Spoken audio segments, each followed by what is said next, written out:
శ్రీమాత్రే నమ. జయ గురు దత్తాత్రేయ నమ. ఈ వీడియోలో మనం మీనరాశి వారికి 2025వ సంవత్సరం మార్చి నెల ఫలితాలు తెలుసుకునే ప్రయత్నం చేద్దాం.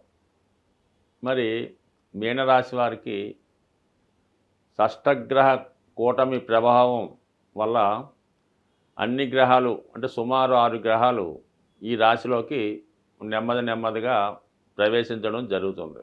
అయితే 6 గ్రహాలు అన్నప్పుడు కూడా ఈ చంద్రగ్రహంతో కూడా కలపడం వల్ల అంటే కేవలం అది ఒక రోజు 2 రోజులు మాత్రమే అదే రాశిలో ఉంటుంది కాబట్టి ఒక 5 గ్రహాలు ఈ రాశిలో చేరే ముందుగా ఆల్రెడీ 3 గ్రహాలు మీనరాశిలో ప్రవేశించడం జరిగింది. 2 గ్రహాలైనటువంటి శని అలాగే రవి ప్రవేశించడానికి దగ్గరగా ఉండడం జరుగుతుంది. సో దీనివల్ల ఏంటంటే ఈ రాశి వారికి మిగతా వారు భయపడినంతగా పెద్దగా ఏమీ భయపడిన అవసరం లేదు. దానికి కారణం ఏంటంటే ఈ మీనరాశికి గురువు అధిపతి శుక్రుడు ఉచ్చ పొందడం జరుగుతూ ఉంటుంది. మరి బుధుడేమో ఇదే మీనరాశిలో నీచ పొందడం జరుగుతుంది. ఈ బుధ శుక్రులు ఆల్రెడీ రాశిలో ప్రవేశించడం వల్ల శుక్రుడు ఇస్తున్నటువంటి ఉచ్చ ఫలితాలు ఆల్రెడీ ఈ రాశి వారికి అనుభవంలోకి రావడం జరుగుతుంది. అంటే ఏమంటే భార్య వలన సౌఖ్యం, వాహన యోగం, మంచి గృహంలో స్టే చేయడం, బంధుమిత్రుల నుంచి మంచి సమాచారం అందుకోవడం, ముఖ్యంగా మీరు ఏ రంగంలో ఉన్నా విఐపి స్థాయి ట్రీట్మెంట్ మీకు రావడం జరుగుతుంది. అధికారంలో ఉన్నటువంటి మరి స్నేహితులు, అందులో స్త్రీలు అవ్వచ్చు మగవారు అవ్వచ్చు, మిమ్మల్ని మీతో పరిచయం పెంచుకోవడానికి ఎక్కువగా ఆసక్తి చూపుతూ ఉంటారు. సో ఇది శుక్రుడు మీ రాశిలో ఉచ్చులో ఉండడం వల్ల, బుధుడు మరి నీచభంగ రాజయోగం అవడం వల్ల ఇది పండితులకి విద్యావంతులకి చాలా నేమ్ అండ్ ఫేమ్ ఇస్తుంది. మీలో ఉన్నటువంటి ప్రతిభకు తగిన గుర్తింపు రావడం జరుగుతూ ఉంటుంది. అటు పీజీలో చేరాలన్నా డాక్టరేట్ చేయాలన్నా ఈ గ్రహస్థితి అనుకూలిస్తుంది. సో దీనికి ఏమైందంటే రాహు ఎప్పుడూ కూడా బుధగ్రహానికి శుక్రగ్రహానికి సపోర్ట్ చేయడం జరుగుతూ ఉంటుంది. సో అందువల్ల ఏంటంటే మీరు ఈ కలయిక ఉంచి చాలా వరకు మీకు మేలే తప్ప ఎటువంటి కీడు జరిగే అవకాశం లేదు. ఇక మనకి గురువుతో పరివర్తన చెందడం వల్ల అంటే శుక్రుడు గురువు ఎక్స్చేంజ్ పొందడం వల్ల ఒక మంచి గురువు, ఒక మంచి అడ్వైజరు, ఒక మంచి ప్రమోటర్ మీకు రావడం వల్ల మీ యొక్క స్థితికి, మీ యొక్క ఉన్నత విద్య కావచ్చు, ఏదైనా కార్యక్రమానికి వచ్చు ఫైనాన్షియల్ సపోర్ట్ ఇవ్వడంతో పాటు మీకు అన్ని రకాలుగా గైడెన్స్ ఇవ్వడం జరుగుతూ ఉంటుంది. అందువల్ల ఏంటంటే మీరు అటు విద్యార్థులు అలాగే ఉపాధ్యాయులు అలాగే ఎవరికైనా సరే మంచి గుర్తింపు రావడం జరుగుతూ ఉంటుంది. హోదా కూడా పెరుగుతుంది, చాలా హ్యాపీగా ఉంటారు. రాహు ఉండడం వల్ల కొంత లగ్జరీగా ఉంటుందన్నమాట టైము. సాధారణంగా మంచి ఖరీదైనటువంటి భోజనం, కొంతమందికి ఏంటంటే వాళ్ళ అలవాటును బట్టి, ఉన్న ప్రాంతాన్ని బట్టి, ప్రదేశాన్ని బట్టి ఒక విధమైనటువంటి మత్తు పదార్థాలు ఇటువంటివన్నీ కూడా సమకూరే అవకాశం ఉంది. అది వాళ్ళ ఆలోచనను బట్టి ఉంటుంది. ఏదైనా మొత్తం మీద ఒక విఐపి ట్రీట్మెంటు, ఒక ఫారెన్ ట్రీట్మెంటు, ఫారెన్ కల్చర్ అంతా కూడా ఇప్పుడు మీకు రావడం జరుగుతూ ఉంటుంది. గురువు రాహుతో కలవడం వల్ల ఎంత గొప్పవాడైనా ఈ గురుచండాల యోగం టెంపరీగా ఏర్పడడం వల్ల కొన్ని రోజులు మీ నియమాల్ని పక్కన పెట్టి చాలా జాగ్రత్తగా హ్యాపీగా ఎంజాయ్ చేస్తూ ఉంటారు కాబట్టి ఏమి పర్వాలేదు.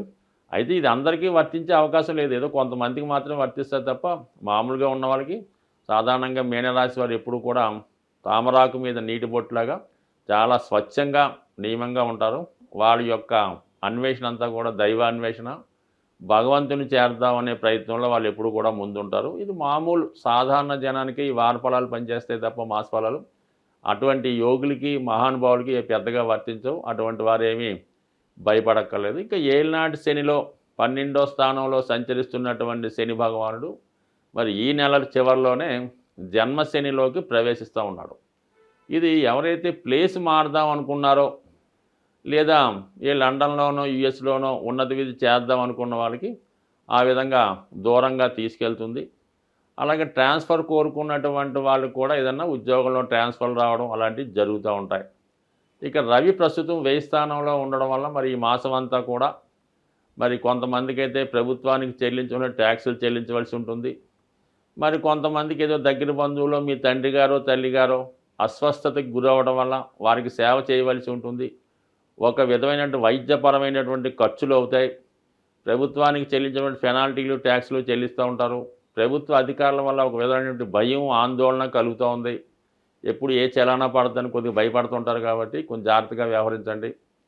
దాని తర్వాత ఈ నెల 14 తర్వాత రవి కూడా రాశిలోకి ప్రవేశించడం వల్ల చాలా వరకు ఏంటంటే మీ యొక్క ధైర్యం పెరుగుతుంది, సెల్ఫ్ కాన్ఫిడెన్స్ పెరుగుతుంది, ప్రభుత్వ సహకారం లభిస్తుంది. ఎందుకంటే అక్కడ శుక్ర బుధులతో రవి కలటం వల్ల టెంపరీగా హోదా కలిగినటువంటి వాళ్ళు మీకు సహకరించడం జరుగుతూ ఉంటుంది. అయితే ఒక విషయంలో మాత్రం ఆరోగ్యపరంగా మాత్రం అది అందరికీ కాదు, కొంతమందికి ఎక్కువ శ్రమ వలన స్వల్ప అనారోగ్యానికి గురి కావచ్చు. కాబట్టి ఆరోగ్య విషయంలో జాగ్రత్తగా ఉండండి. అలవాట్ల విషయంలో జాగ్రత్తగా ఉంటే మిగతాదంతా కూడా ఈ రాశి వారికి అంటే గురువు శుక్రుల పరివర్తన వల్ల గురువు రాశిలో ఉంటే ఎంత జాగ్రత్తగా కాపాడుకుంటాడో ఇప్పుడు అంతే జాగ్రత్తగా కాపాడుకోవడం జరుగుతూ ఉంటుంది. కాబట్టి ఎవరు ఏమీ భయపడక్కర్లేదు, హ్యాపీగా మీ పనులు మీరు చేసుకోండి. ఎటువంటి ఘోరాలు నేరాలు ఇబ్బందులు జరగవు. పైపెచ్చి ఏంటంటే ఏదో ఒక లాభం ఏదో ఒక సౌఖ్యం మీకు లభించే అవకాశం ఉంది. ప్రస్తుతం ఈ మార్చి నెలలో గ్రహస్థితి ఆర్థిక పరంగా చాలా ఇబ్బందికరమైన పరిస్థితులు ఏర్పడే అవకాశం ఉంది. దానికి కారణం ఏంటంటే ధనాన్నిచ్చే శుక్రుడు రాహుతో కలిసి ఉండడం, అలాగే గురు శుక్రుల పరివర్తన, ముఖ్యంగా ఈ వృషభ రాశి మీనరాశి ఈ రెండు కూడా శుక్రుని యొక్క స్వక్షేత్రం ఉచ్చక్షేత్రాలు అవ్వడం వల్ల శుక్రగ్రహం లక్ష్మీ అవతారంగా భావించడం జరుగుతూ ఉంటుంది. కాబట్టి మరి ఈ ప్రభావంలో ఏంటంటే కొద్ది ఫైనాన్షియల్ టైట్ ఎక్కువ ఏర్పడుతుంటుంది, విపరీతమైనటువంటి ధన వ్యయం జరుగుతూ ఉంటుంది. దీని నుంచి బయటపడాలంటే ప్రతి ఒక్కరికి కూడా ధనం అవసరం. కాబట్టి కొద్దిపాటి రెమెడీ అమ్మవారికి చేయడం వల్ల చాలా వరకు మీరు ఆర్థిక పరమైనటువంటి సమస్యల నుంచి బయటపడతారు.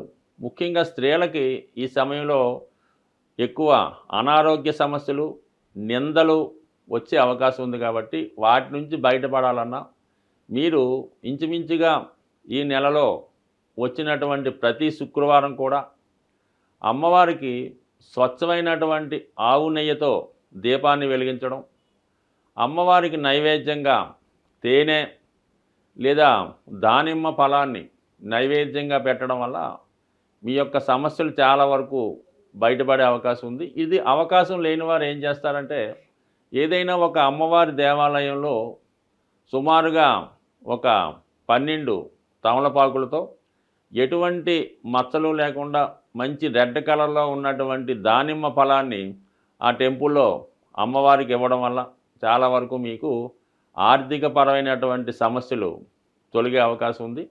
ఇంకా అవకాశం ఉన్నవాళ్ళు మీ గృహంలోనే అమ్మవారు లక్ష్మీ అమ్మవారికి ఎరుపు రంగు పూలతో అలంకరించి మరి ఆవు పాలు కొద్దిగా పంచదార వేసి నైవేద్యం పెట్టి మీకు కుదిరితే లక్ష్మీ స్తోత్రాన్ని కానీ కనకదార స్తోత్రాన్ని కానీ పారాయణ చేసి మీరు పెట్టినటువంటి నైవేద్యాన్ని మీరు మాత్రమే మీ కుటుంబ సభ్యులు మాత్రమే స్వీకరించడం వల్ల కూడా లక్ష్మీ అమ్మవారి అనుగ్రహం తప్పకుండా మీకు రావడం జరుగుతుంది.